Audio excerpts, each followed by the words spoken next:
बलियापुर गांव में एक स्वर्णी नाम की औरत रहा करती थी। उनके दोनों बेटे शहर में जाकर काम करा करते थे। बड़ी बहू का नाम प्रतिभा और छोटी बहू का नाम सुनैना था। स्वर्णी और प्रतिभा हमेशा सुनैना को तंग किया करती थी, क्योंकि उनके छोटे बेटे ने सुनैना से शादी अपनी पसंद से की थी और सुनैना एक साधारण से परिवार से थी। एक बार बड़ी बहू के हाथ से सास का चश्मा टूट गया। ये क्या कर दिया मैंने? ये तो माँ जी कल ही बनवा कर लाई थी। माँ जी को पता चलेगा तो बहुत गुस्सा होंगी। क्या करूं? क्या करूं? प्रतिभा बाहर काम कर रही सुनैना के पास गई और कहा, सुनैना सुनो, माँ जी के कमरे से झूठे बर्तन ले आओ। ठीक है दीदी, अभी लाई। सुनैना जैसे ही माँ जी के कमरे में गई तो उसने देखा कि चश्मा नीचे टूटा हुआ है। उसने चश्मा उठाया ही था, तब तक प्रतिभा माँ जी को लेकर वहाँ पहुँच गई। हे भगवान, माँ जी का चश्मा तोड़ दिया। माँ जी कल ही से बनवा कर लाई थी। ये क्या किया तूने सुनैना? कोई काम ध्यान से नहीं करती हो तुम। कितना नुकसान कर दिया। ये क्या कर दिया तूने? जब से आई है नुकसान पे नुकसान किए जा रही है। एक तो घर से खाली हाथ आ गई और जो अब मेरे घर में बचा है वो भी तोड़ना चाहती है। माँ जी, ये मैंने नहीं किया है। प्रतिभा दीदी ने मुझे बर्तन लेने भेजा था तो मैंने देखा कि ये चश्मा टूटा हुआ नीचे गिरा है। तू क्या कहना चाहती कि मैंने तोड़ा है? नहीं दीदी, मैं तो माँ जी को बता रही थी कि मैंने नहीं किया। यहाँ प्रतिभा रोने की एक्टिंग करके दिखाती है। हाँ, मेरी किस्मत। देखो ना माँ जी, आपने देखा ना, आपके सामने मुझे गलत बना रही है।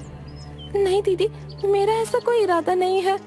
चुप रहो तुम। एक तो नुकसान करती हो, ऊपर से झूठ भी। हाँ, जाओ मेरे सामने से और दोबारा मत आना जब तक घर का सारा काम ना खत्म हो जाए, समझी? उसके बाद तुम जंगल चली जाना, वहाँ से लकड़ियाँ काट कर ले आना। जंगल चली जाइयो समय से, समझ गई? लेकिन दीदी, इन सब कामों को करने में ही शाम हो जाएगी। इतनी जल्दी ये सब कैसे करूँगी?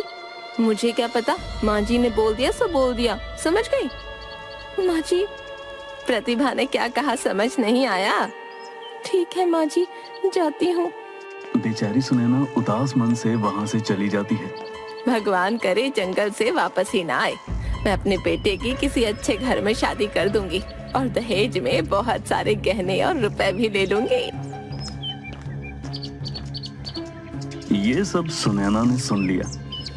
माँ जी, मेरे लिए भी एक सोने का हार ले लेना। आखिरकार मैं इस घर की बड़ी बहू हूँ। ठीक है, जाओ अब मेरे लिए कुछ बढ़िया सा खाने को ले आओ। जी माँ जी, अभी लेकर आई। प्रतिभा वहाँ से चली गई। अब बस इस सुनैना को इस दुनिया से मिटाना होगा। एक बार ये काम हो जाए, मैं पंडितों को जी भर के खाना खिलाऊंगी।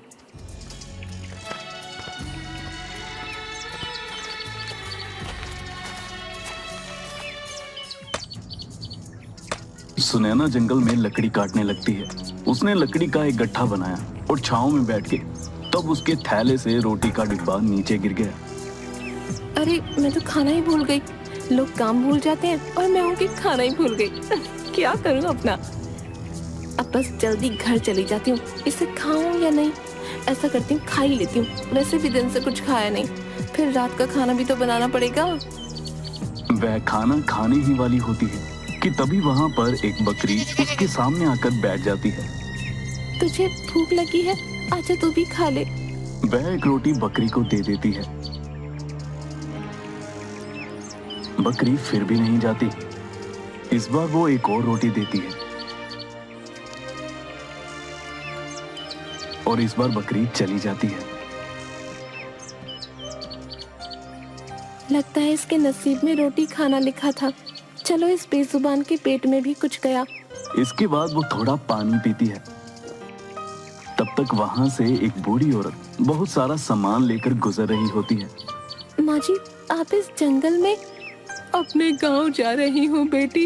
ये रास्ता जल्दी पहुँचा देता है, इसलिए यहाँ से जा रही हूँ। औरत बहुत बूढ़ी थी। सुनैना को उस पर दया आ गई। अम्मा बैठो, मेरे पास 2 रोटी हैं, आप इन्हें खा लो। वैसे भी मुझे तो घर जाना है, इसलिए इन्हें खाने का तो समय नहीं है मेरे पास। आप मुझे थकी हुई लगती हो, आप इन्हें खा लो। अम्मा बैठ गई और हैरानी से सुनैना की तरफ देखने लगी। इस जंगल में लगता है भगवान ने तुझे भेजा है मेरे लिए। ला बेटी ला, जोरों की भूख लगी है मुझे, बहुत बुरा हाल है। खुश रहे तू बेटी। सुनैना ने रोटी सब्जी अम्मा को दे दी और अम्मा ने बड़े चाव से रोटी सब्जी खा ली।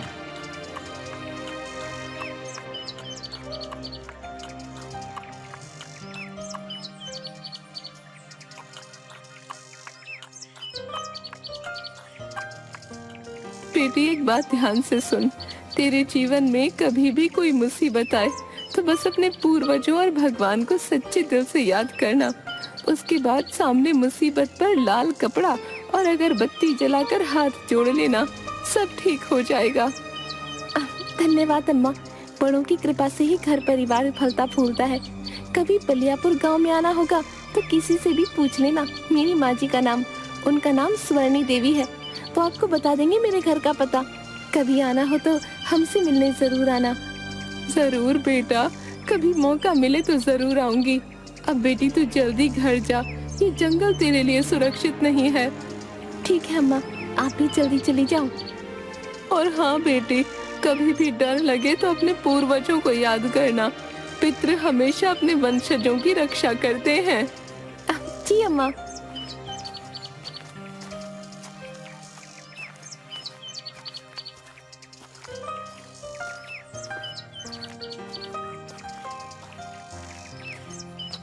सुनैना घर पहुंचती है। उसके बाद रात के लिए खाना बनाने लग जाती है। खाना बनाकर सबको खिलाया और उसके बाद सब सो गए। अचानक पूरा घर हिलने लग गया। अचानक एक कमरे से बहुत तेज आवाजें आने लगी। सब लोग डर गए। कुछ देर बाद सब एकदम से शांत हो गया। माँ जी, ये क्या था? ये कैसी आवाज थी? रुक, मैं देखती हूँ। सुनैना, जा तू देख क्या है वहाँ। माँ जी मुझे डर लग रहा है। जाती है या नहीं? इसके बाद सुनैना कमरे में देखने चलेगी। वहां कोई नहीं था।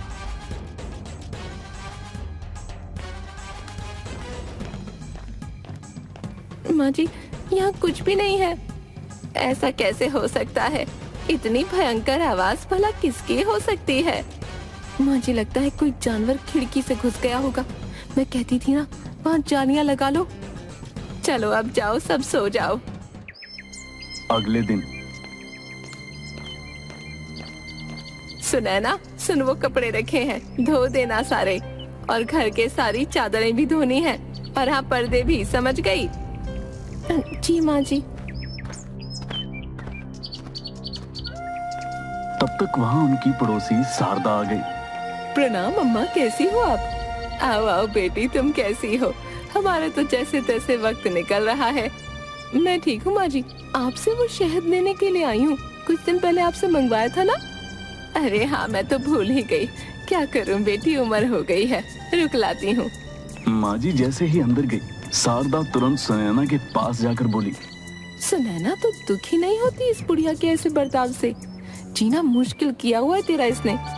कहती हूँ तो अपने मायके वालों को बता देना। नहीं बहन, मेरे माता पिता गरीब हैं, उन्हें मैं और पीड़ा नहीं दे सकती। मुझे परेशान देख वो और दुखी हो जाएंगे। तेरे लिए मुझे बहुत दुख होता है, तू अपना ध्यान रख। तुम मेरी चिंता मत करो, वो जैसी भी है मेरी सास है। गुस्सा करती है पर दिल की अच्छी है। तू बहुत भोली है रे। मैं तो तेरे लिए बस प्रार्थना ही कर सकती हूँ कि एक दिन तेरा जीवन भी सुधर जाए। तू परेशान मत होना। हाँ, ये सब मेरा परिवार है और परिवार में तो ये सब चलता ही रहता है। तब तक अचानक माँ जी आ गई। ले शारदा, अपना शहद। धन्यवाद अम्मा। अच्छा, अब मैं चलती हूँ। उसने सुनैना की तरफ देखा और चली गई। सुनैना ने अपना सारा काम किया। पहले कपड़े, घर की सफाई, आंगन की सफाई। रात के समय, अरे ओ सुनैना, खाना बनाया नहीं? बन गया माँ जी, अब हाथ धो लीजिए, अभी लगाती हूँ। रख जल्दी, भूख लगी है मुझे बहुत। अभी रखती हूँ माँ जी।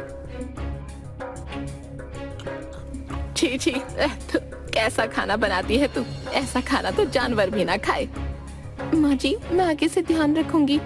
सास और प्रतिभा ने सारा खाना खा लिया और जानबूझ के बाकी रोटियां और सब्जी छुपा दी। और ला रोटी। माँ जी रोटियां तो खत्म हो गई हैं। इस घर में तो पेट भर के खाना भी नहीं मिलता। जीना तू भर हो गया है। जा बर्तन ले जा। माँ जी ने प्रतिभा को वो खाना दिया। प्रतिभा ने तुरंत वो खाना गाय को खिला दिया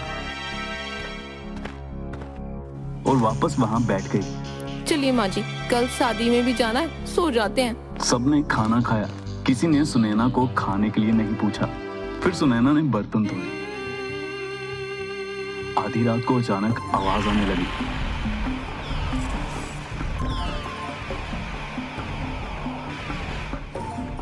सब बाहर आ गए।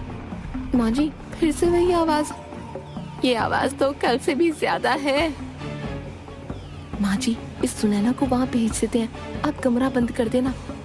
अगर वहाँ कोई जानवर होगा तो इसे खा जाएगा। सुनैना जाके देख कौन है वहाँ। नहीं नहीं माँ जी, मुझे डर लग रहा है। जाती है या मारूं?